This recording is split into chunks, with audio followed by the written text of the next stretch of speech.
Don't blow the next 5 years. Ask yourself these 5 questions now. 5 years from now, you're going to be the exact same person you are today, except for five things: the people you spend your time with, the information you feed your mind, the things you think about, the habits you practice, and the future you believe is possible. That's it. Those five things are already shaping you and will continue to shape you. They're already shaping your direction. They're already shaping the person you're becoming. And if you don't pay attention to them, you may wake up 5 years from now and realize something very painful. You didn't really choose your life, you drifted into it instead. Welcome to the Way of Permanent Transformation. I'm your host, Stanley Bronstein. And this video is especially for those of you who are in your 20s, 30s, and early 40s. You're building right now. You're building your career. You're building your identity. You're building your standards. You're building your health. You're building your relationships. You're building your future. But here's the danger. A lot of people think they're building their future consciously, but they're not. They're building it by default. They're letting their environment choose it. They're letting their friends choose it. They're letting social media choose it. They're letting fear choose it. They're letting their need for approval choose it. They're letting comfort choose it. And then years later, they wonder why their life doesn't feel right. That's what I mean when I say, don't blow the next 5 years. I'm not saying that to scare you. I'm saying it to wake you up. Because if these five things can quietly build the wrong life, they can also intentionally build the right one. So let's go through them one at a time. Question number one: who are you spending your time with? This matters more than most people want to admit. The people around you shape your standards. They shape what feels normal. They shape what you laugh at. They shape what you tolerate. They shape what you think is possible. They shape what you think is too hard. They shape what you think is worth wanting. If you spend enough time around people who complain, complaining starts to feel normal. If you spend enough time around people who make excuses, making excuses starts to feel normal. If you spend enough time around people who waste time, wasting time starts to feel normal. If you spend enough time around people who don't take care of themselves, neglect starts to feel normal. And the dangerous part is that it usually doesn't feel dangerous while it's happening. It just feels like life. That's why you have to ask, who am I allowing to influence the person I'm becoming? Do the people around me raise my standards or lower them? Do they make me more honest or more comfortable with my excuses? Do they help me grow or do they help me stay stuck? This doesn't mean you judge everybody. It doesn't mean you think you're better than anybody. It means you take responsibility for your environment because the company you keep is not just company, it's influence. And over 5 years, influence compounds that can either help build your future or quietly damage it. Question number two: what information are you feeding your mind? Your mind has a diet. And just like your body is affected by what you eat, your mind is affected by what you repeatedly watch, read, hear, and absorb.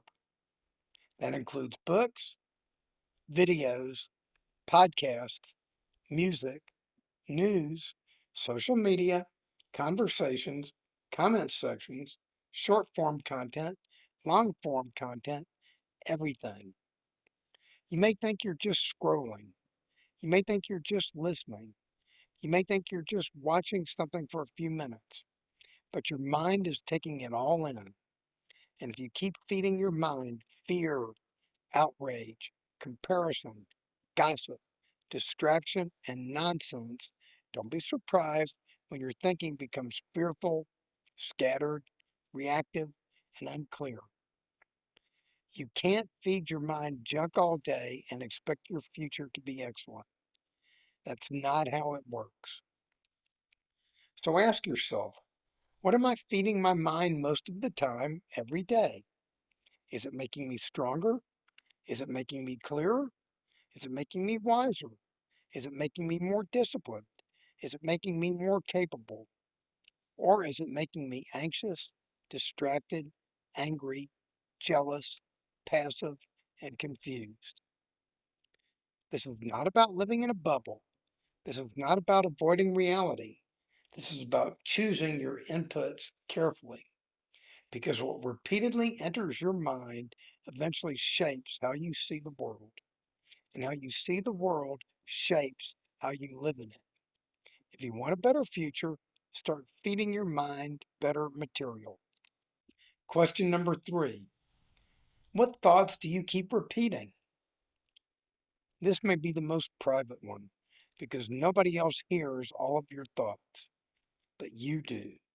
And more importantly, your brain does. Your brain is listening to everything you tell it. Every time you say, I can't do this, I'm not good enough, I'm always behind, nothing ever works out for me, I'll never change, this is just who I am, your brain hears that. And if you repeat it long enough, it starts becoming part of the way you see yourself. That's dangerous, because your repeated thoughts become your inner environment, and you live inside that environment every day. Now, I want to be clear. I'm not talking about fake positivity. I'm not saying pretend everything is wonderful when it's not. I'm not saying deny problems, pain, fear, or difficulty. That's not healthy thinking. Healthy thinking begins with truth, but it does not stop at defeat. Healthy thinking says, this is hard, but I can take the next step. I made a mistake, but I can learn from it. I'm not where I want to be, but I can begin moving in the right direction. I've struggled before, but I'm not powerless. All of that matters, because the thoughts you repeat become the direction your mind keeps practicing. So ask yourself, what do I keep telling myself? What do I keep rehearsing in my mind? Am I training myself to be helpless? Or am I training myself to look for the next right action? Am I feeding fear, or am I feeding possibility? Am I repeating thoughts that weaken me, or thoughts that help me become stronger? If you want the next 5 years to be different, you can't keep thinking the same old thoughts and expect a different life. Question number 4. What happens when you practice it? Notice how I said practicing, because that's what habits are. Practice. Every day you're practicing a way of living. You're practicing discipline or drift. You're practicing health or neglect. You're practicing honesty or avoidance. You're practicing focus or distraction. You're practicing courage or comfort. You're practicing standards or excuses. And whatever you practice, you're going to get better at. That should get your attention, because you may not think of your repeated choices as training, but they are. If you hit snooze every morning, you're practicing delay. If you avoid hard conversations, you're practicing avoidance. If you scroll every time you feel uncomfortable, you're practicing escape.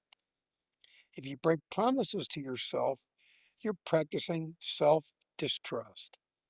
But the reverse is also true. If you walk 20 minutes a day, you're practicing health. If you read something worthwhile, you're practicing growth. If you tell the truth sooner, you're practicing courage. If you keep one small promise to yourself, you're practicing integrity. If you return after you drift, you're practicing resilience. This is where the relief comes in. You do not have to fix your entire life in one day. You do not have to become perfect. You do not have to make 47 changes at once. Pick one habit that supports the future you want, then practice it again and again and again and again. That is how life changes, not through one dramatic burst of motivation, but through repeated action, through small standards lived consistently, through small things done well. Question number 5. What future do you believe is actually possible? This is the one that may determine everything else. Because if you do not believe a better future is possible, you will not fully invest in building one. You may say the words, you may tell people you want things to change, but deep down, if you believe nothing will really be different, your actions will eventually match that belief. That's why the question is so important. What future do you believe is possible for you? Do you believe you can become healthier? Do you believe you can become more disciplined?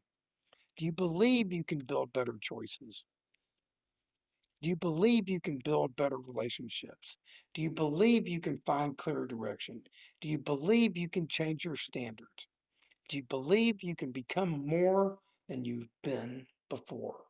I know what it feels like to face a future that seems far away. At one point in my life, I weighed 367 pounds. I was an attorney. I was a CPA. From the outside, parts of my life looked successful, but I was not taking care of myself. I had to face the truth. And when I did, I learned one of the most important lessons of my life. I learned that I was more powerful than I ever imagined, and that I could do more than I ever thought possible. And if I'm more powerful than I ever imagined, and I can do more than I ever thought possible, you too are more powerful than you ever imagined, and you too can do more than you ever thought possible. But you have to first realize that you are that powerful. Then you need to use that power wisely. You have to stop treating your future like something that just happens to you. Your future is not only something you wait for, it's something you participate in creating. So ask yourself, what future am I allowing myself to believe in? Am I living under an old ceiling? Am I letting past failure define future possibility? Am I acting like the person I want to become is possible? Or am I quietly assuming that nothing will really change? Because the future you believe is possible affects the actions you take today. And the actions you take today affect the future that becomes real. So let's put all of this together. 5 years from now, you will be shaped by 5 things you did along the way: the people you spend your time with, the information you feed your mind, the thoughts you keep repeating, the habits you practice, and the future you believe is possible. That should scare you a little, but it should also encourage you, because those things are not random. They're not out of your control. You can choose better company. You can choose to feed your mind better inputs. You can choose to change the way you talk to yourself. You can choose to practice better habits. You can choose to begin believing in a future that requires more from you.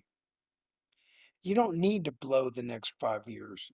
You can use those 5 years to build a better life for yourself, consciously, honestly, deliberately, one choice at a time, one input at a time, one thought at a time, one habit at a time, one better standard at a time.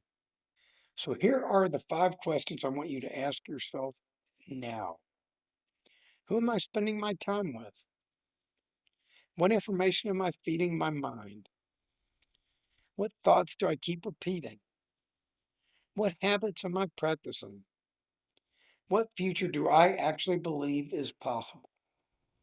Write them down, answer them honestly, and pick one place to begin. Not 20 places, one, because simplicity matters. The goal is not to make this complicated. The goal is to tell the truth, choose the next right thing, and do it in an excellent manner. Don't blow the next 5 years. Ask yourself those 5 questions now and then act on the answers. That's the way of permanent transformation. If this message speaks to you, please like this video and subscribe to this channel. New videos are released on Mondays, Wednesdays, and Fridays, and you can learn more or contact me at my website, thewayofexcellence.com.